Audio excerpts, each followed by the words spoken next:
Natasha Wallen was born on January 26, 1979, and lived in the outskirts of Pikeville, Kentucky.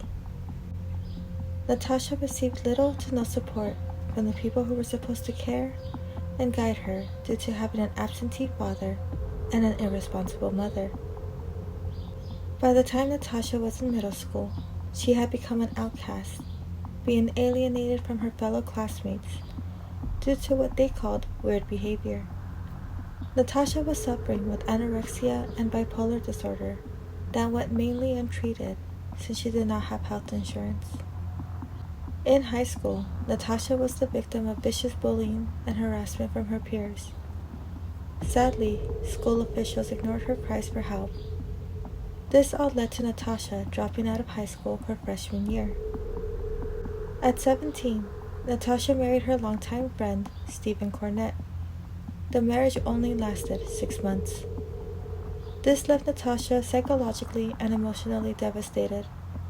She claims the failed relationship made her existing mental health problems worse.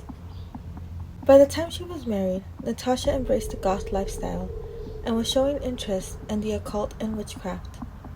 She was abusing drugs and alcohol and was also self-harming. Teens with similar interests were drawn to Natasha, and she subsequently became the informal leader of the group.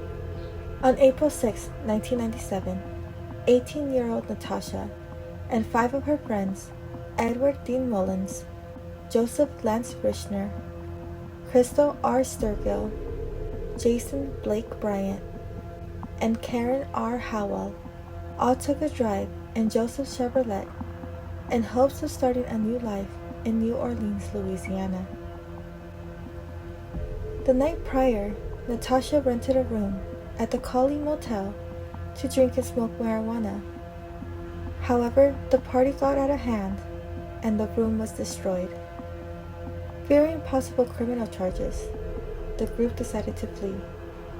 The group stopped at a rest stop along the way and were beginning to discuss on carjacking a larger, more dependable vehicle. While at the rest stop, the group came across the Lillelid family, Vidar and his wife Delphina, and their 2 kids Tabitha and Peter, and forced them into their van at gunpoint and ordered them to drive to a deserted road by Billington, Tennessee, where they were shot execution style by 14-year-old Jason Bryant. However, there is speculation that other male members of the group participated in the killing. After the murders, the group took off in Lillelid's family van and abandoned their vehicle at the scene.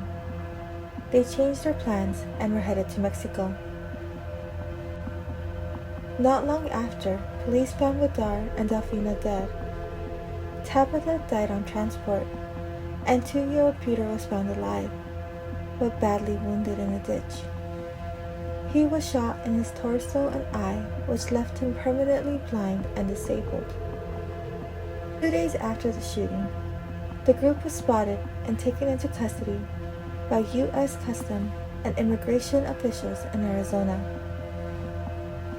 The group was then taken to Greenville, Tennessee, where they were charged with first-degree murder, attempted murder, and kidnapping. Natasha was given a lawyer who encouraged Natasha to speak publicly, declaring her involvement with devil worship and hopes of preparing for an insanity plea. However, the judge overseeing the trial did not believe it was in Natasha's best interest, so her lawyer was removed and replaced before the trial ever started. Natasha and her 5 friends accepted a plea bargain, removing the death penalty off the table. Although 2 of the defendants were minors, all 6 members accepted the plea bargain and were sentenced to life without parole. Natasha was sentenced to serve her time at Tennessee Prison for Women in Nashville, Tennessee.